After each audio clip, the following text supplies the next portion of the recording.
If you have a Bible, I'd love for you to meet me in Proverbs chapter number 3. We will get there in just a moment. There are 3 constant reminders of my selfishness in my life. 3 constant reminders of my selfishness in my life. I'm going to briefly mention 2 of them, and then we're going to spend the rest of our time talking about the third one. The first reminder of my selfishness in my life is my marriage to this woman right here, Erica. And I say, oh, amen, amen. But I say reminder of my selfishness, right? Because, listen, it is very challenging for 2 people to become one. We're 21 years in and we're still working at it, all right? Still working at it, all right? Very, very challenging, right? Because there are preferences that we both have that, we would like to just keep and do. But there are adjustments we have to make because we're working on being one. Now, I'm going to give you a few of mine. Like, I would prefer to go to bed early with the light off, as opposed to just going to sleep with the light on. I would rather discuss plans in detail as opposed to just going with the flow. Listen to this one. I would rather get Erica food when I'm going to get food, even though she says she's not hungry, because when I get my food, she's going to be hungry and want food. I knew I was going to get an amen right there from the fellas. I'm going to keep moving on. The second reminder of my selfishness in my life comes from Jayla, Jocelyn, Isaiah, and Journey. Those are my children, all right? This is a reminder of my own selfishness. Now, let me just say, being a parent is an exciting thing, man. I've loved being a parent. 4 of my greatest gifts are my children. And my wife, Erica, she's constantly looking back at when the kids were little. Oh, so cute. And, man, the babies they're just adorable, and they're great to hold.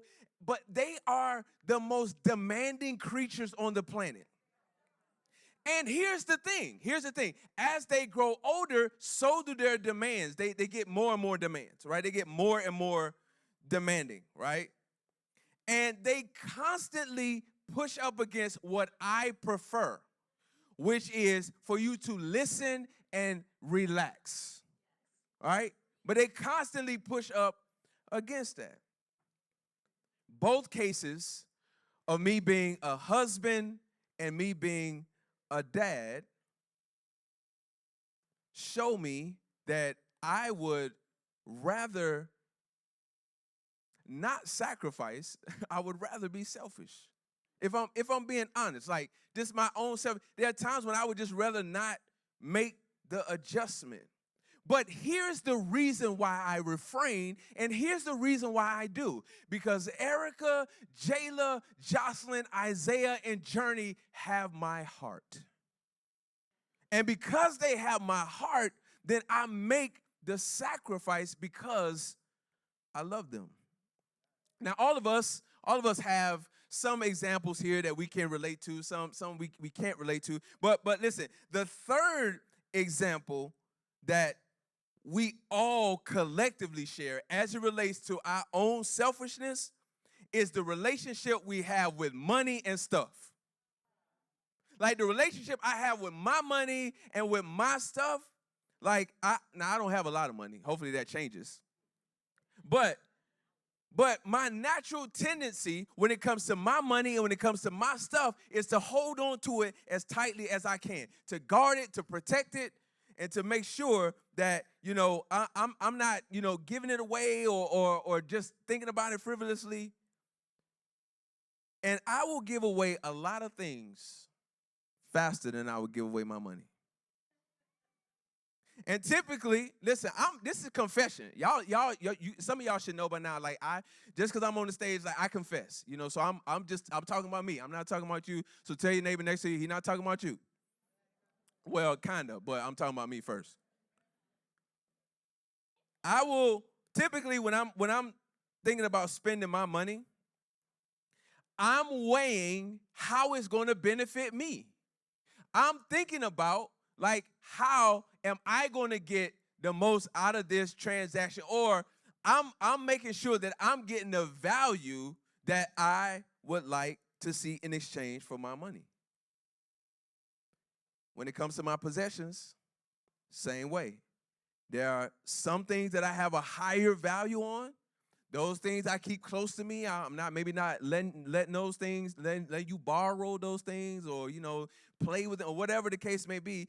Those are prized possessions, and I'm more likely to give away something that I'm just like, yeah, you can have that. It's of lesser value to me. I'm more likely to give away those things. And here's the other thing that we need to think about as relates to our money and our stuff. Our money and our possessions are connected to our livelihood. It's how we live and how we take care of ourselves. We need money to survive. We need stuff to survive. We need it to thrive. And so we have this thought that, hey, the more money that I have, the more stuff that I have, the more control I can have over my survival and over my thriving. And then we live in a world that's constantly reinforcing this power and allure of money and of stuff.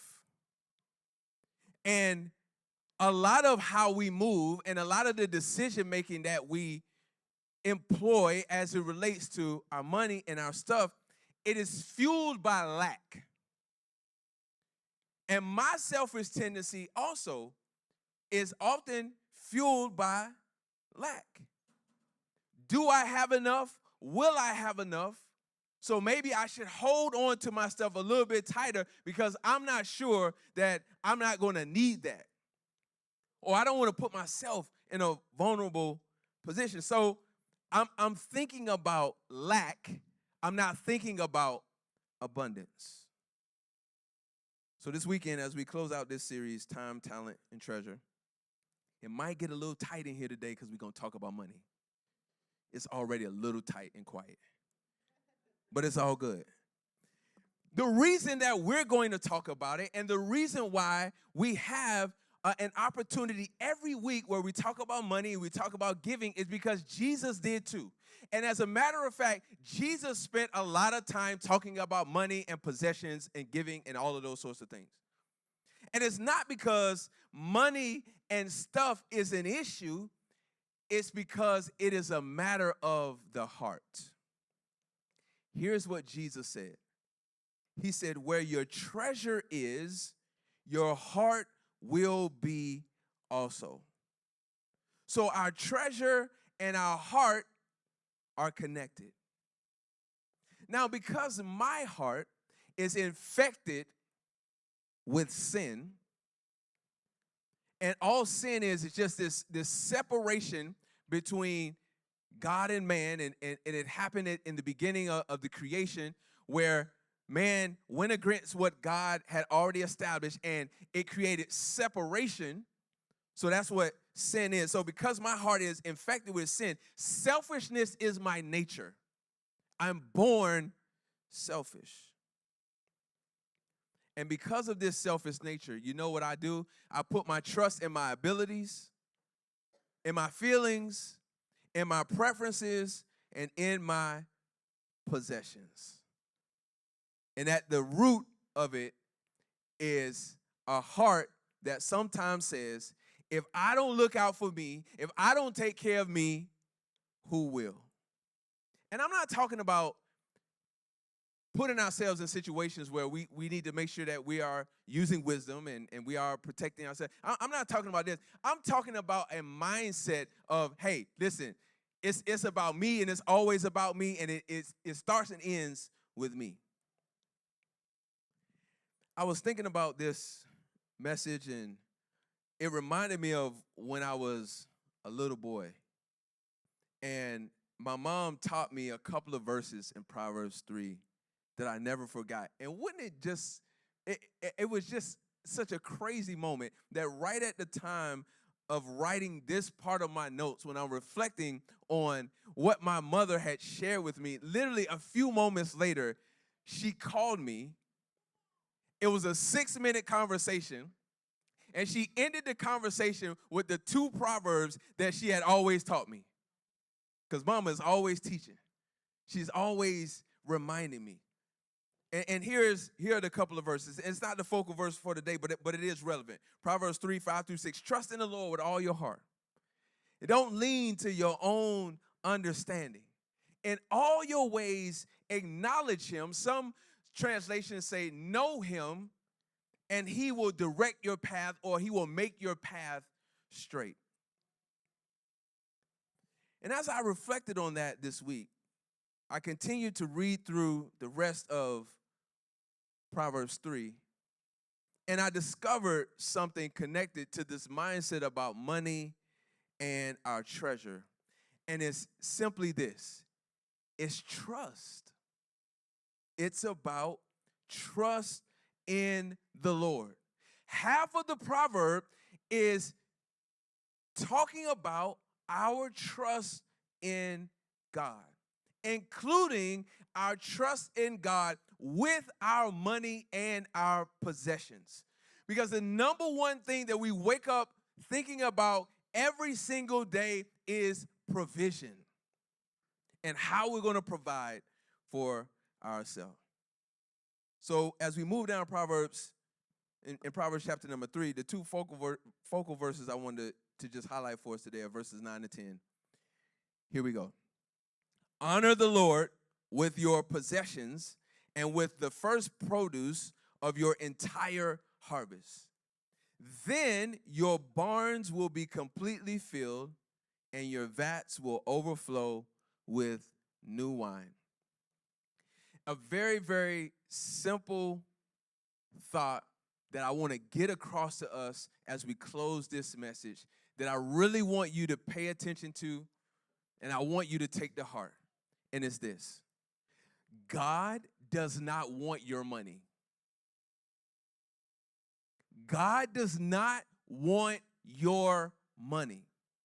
The verses that we just read are not about money, and this message is not about persuading you to give money. The author of these proverbs, a guy by the name of Solomon, who was known as the wisest man to ever live, he's the son of King David, and part of his contribution is writing these proverbs that are full of wisdom. And in the Bible, this is called the wisdom literature of the Bible. And all Solomon is getting at, and all Jesus is constantly talking about in the New Testament, is not about money. It's about the heart and trust and what we or who we put our trust in. Here's the question that I want us to ponder this weekend. Do I trust that God has me in every area of my life, including provision for the things that I need? Do I trust that God has me in every area, including my provision? Another moment of honesty. If you're anything like me, sometimes my actions say absolutely yes. I do trust God. I feel confident, and my actions line up with that. But then there's sometimes when that's not the case.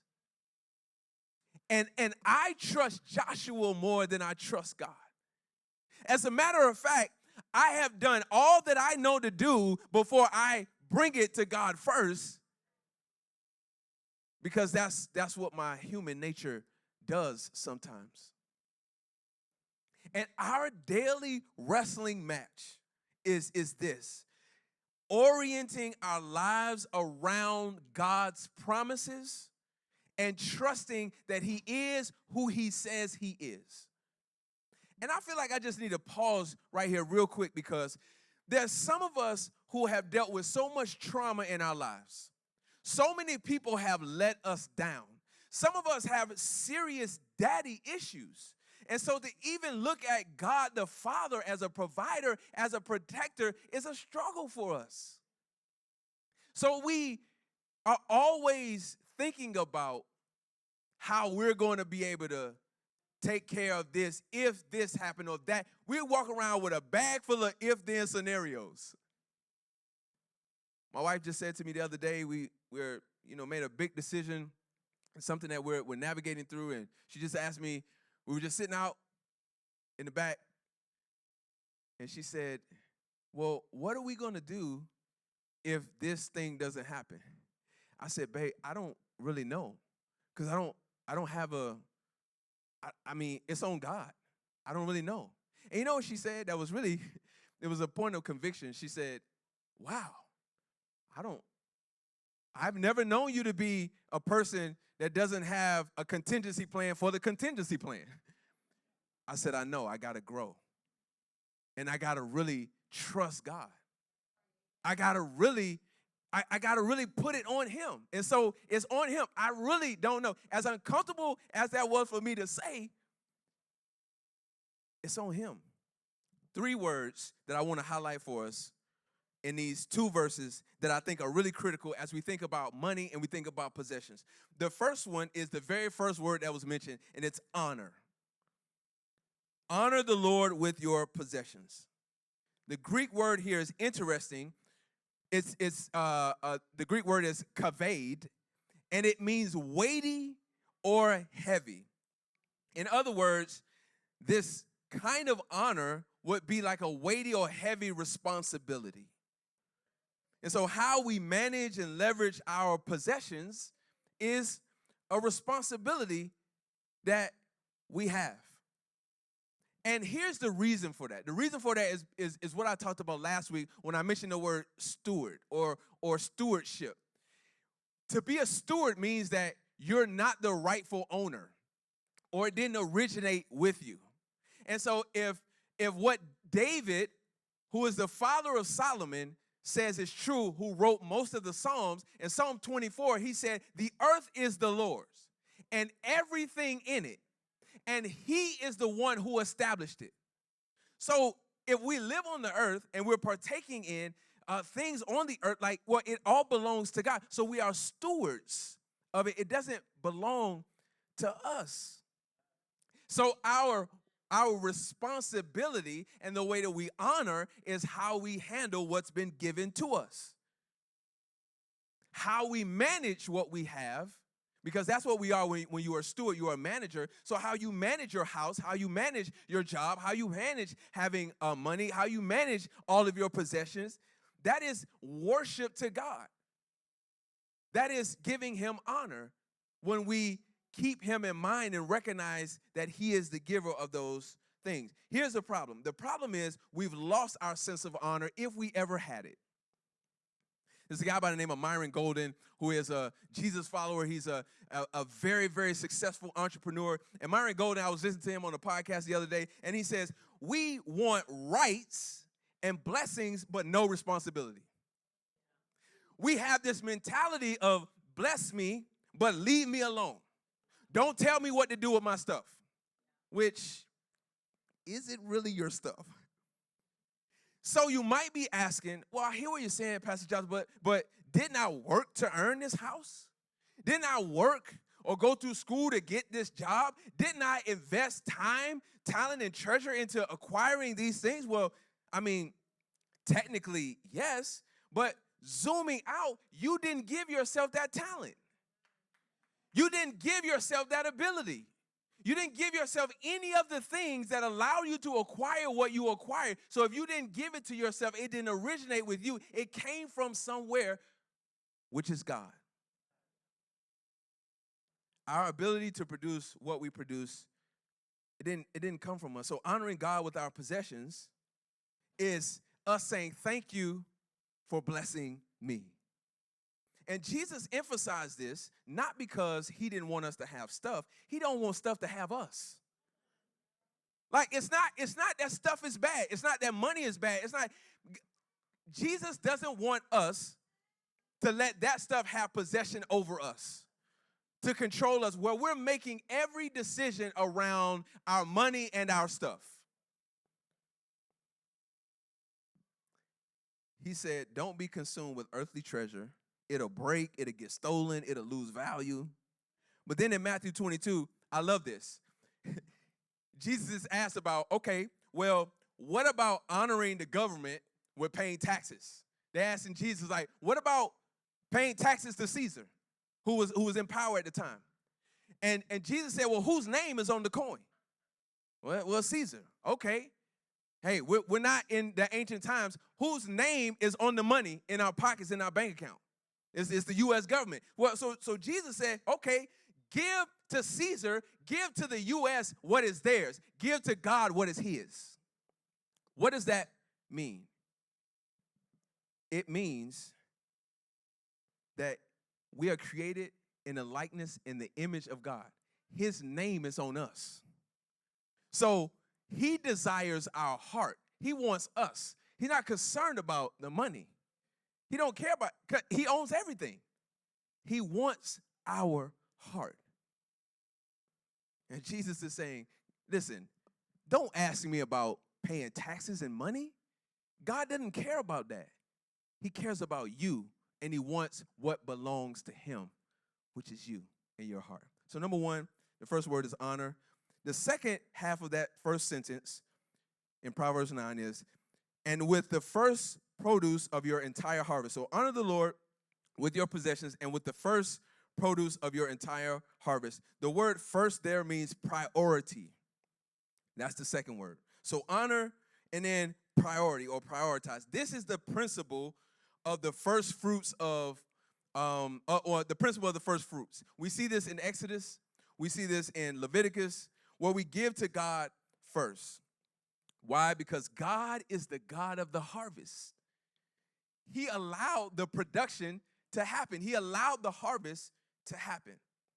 So we give to him our first and our best, not our last or as an afterthought.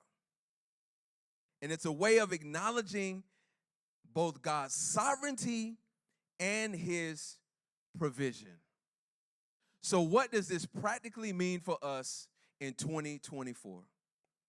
How do we apply this to our life? Well, most commonly for us, our production or what we produce in our lives, we don't call it a harvest, we call it a paycheck. We call it like, getting paid or getting compensated. It's not crops, it's money. So honoring God first with our best means setting aside money. That's literally what it means. So when we get paid or when we get compensated, it is honoring God by giving him a portion of our harvest. Well, how much money should we give, right? Where do we start? And this starts an entire debate that people have been going back and forth about whether you should tithe or not, or what does the tithe mean. And we won't really get into the nuances of all of that. But there was a principle of tithing, or there is a principle of tithing in the Old Testament. That means literally, tithe means a tenth. You would give God a tenth of the harvest. So whatever you produce, you would offer it to God, a tenth of it. You would bring that, and you would sacrifice it. And I think that, we were having a lot of debates about the amount and, all this stuff. To me, I think really the debate is not about how much, it's about actually doing it. Because I think we actually struggle with, giving in general. Because we like to have control of our stuff. Two things that I think we need to keep in mind practically here. The first one is what we talked about in the very beginning. God doesn't want your heart. He wants your money. So when we regularly set aside money to give, we are reminding ourselves. It's a regular reminder that this came from God. It's a regular reminder that we are worshiping the one who gave us this. And then secondly, by doing this, we're saying, God, I trust you first because I know that there's more. I trust you to give to you first because I know you got me. I know that there's more. I don't need to live a life of lack or have a mindset of lack. I love the promise And there's several promises around giving. I love the promise in Luke 6:38 that says, give, and it will be given to you. And it not only will it be given to you, it will be multiplied to you. It will be running over. It will be an overflow. Men shall or women shall give unto you. So there's a rule of reciprocity here that didn't originate with anyone but God. That if you give, it will be given to you. And then there's an encouragement from the Apostle Paul, who wrote the majority of the New Testament. In 2 Corinthians 9, they were doing all of this about like how much should we give and what should we give. And Paul said, whatever you have determined in your heart to give, that's what you should give.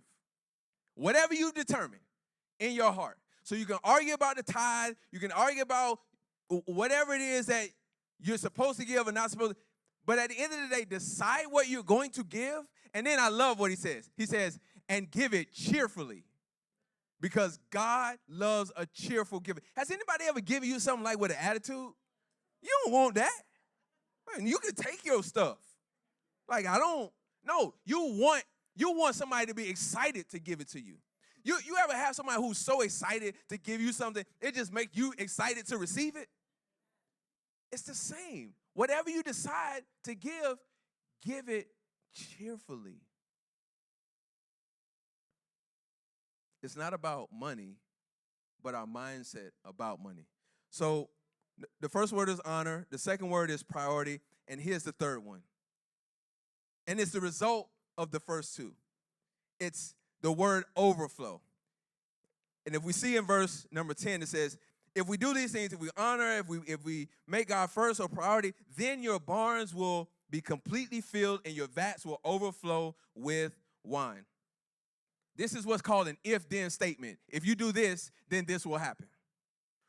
The Bible is full of these sort of principles and processes and if-then statements.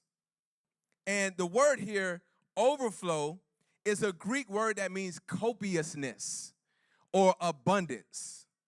Like just a bunch of is literally what it means. And so if you honor and you prioritize me, this is God, when you get your harvest, then the results will be full barns and new wine. Now, we don't have barns and we don't have vats, even though you might have a wine closet or whatever. It's not that. Really, if you take care of honoring me and prioritizing me, I will make sure that you have provision. That's what this means. I will make sure that everything is taken care of for you. Now, let's not get it twisted. We're not talking about having an overflowing bank account, which would be great. But if we look at our lives, we can see a lot of abundance in our lives. We can see a lot. I promise you, you don't have just one outfit. I promise you that. You probably don't have just one pair of shoes. There's so much abundance that we have around us. But we are trapped in this cycle of lack, feeling like we need more and more and more. And so God is saying, hey, listen, part of how we give and how we honor God in our giving helps protect us from this mindset that we don't have enough. We serve the God of the universe who said, hey, I got you. I'll take care of everything that you need. This principle flows throughout the Bible.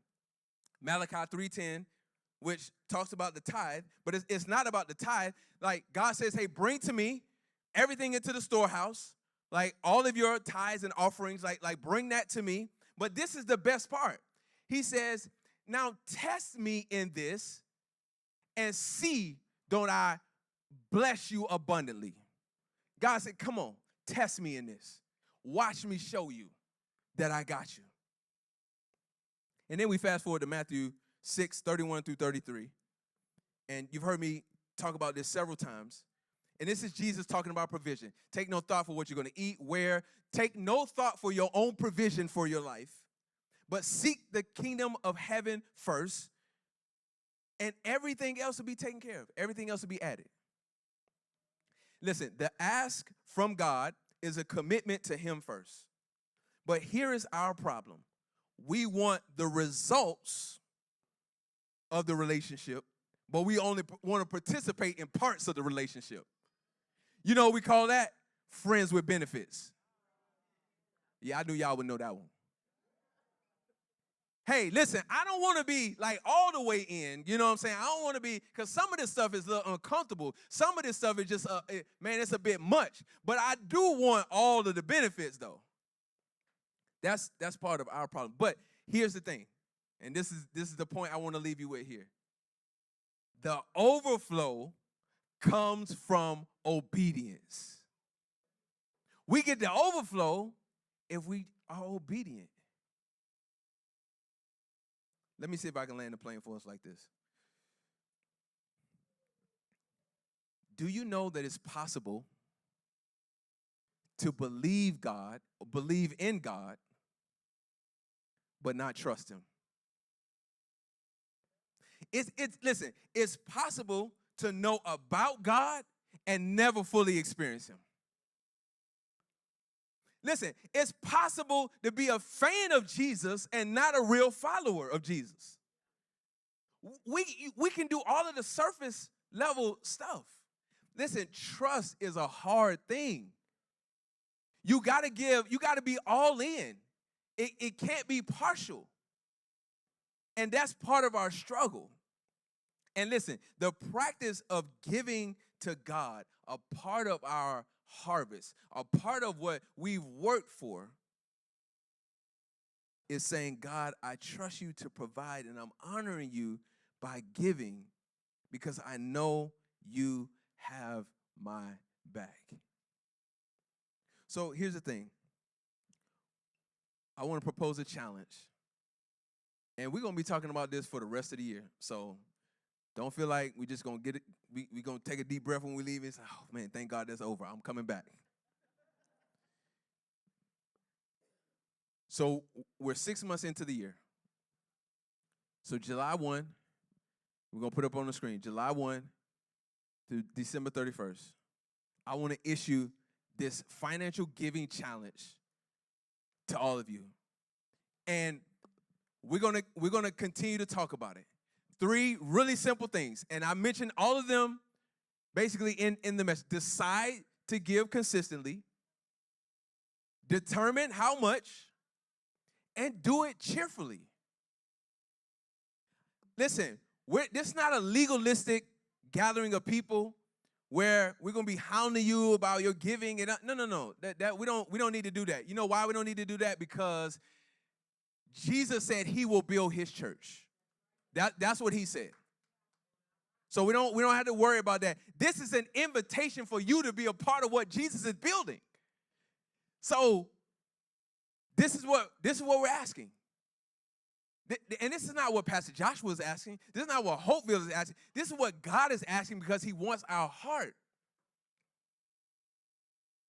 There is no bigger idol in our lives than money and stuff.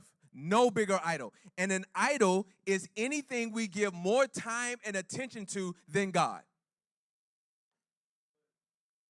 So I want some of you, because I know all of you won't, but I want some of you to take this to heart and leave here today saying, you know what? I'm going to trust God with my provision. I'm going to trust God with my money and my possessions. And I'm going to take a step and be consistent in that step. That's what we're asking you to do. You can go to IamHopeville.com. There's a giving page. You can set it up however you want to. You can just take your mind off of it and let it come out automatically. You can just whatever you want to do. It's up to you. We still have some people who are old school who write checks faithfully, drop them in. Thank you for doing that. We can do it however you want to do it. But that's the invitation. And lastly, let me say this. And we're actually gonna recite something. Let me say this. This is a major, major part of our discipleship. To fully trust God in an area where A lot of us would like to have more money, not giving away more of it. I would like to have more. The more we already have access to, we've been tricked to think we don't. We already have access to the kingdom of heaven through Jesus. So we have everything that we need and more. I'm going to ask everybody to stand. I want us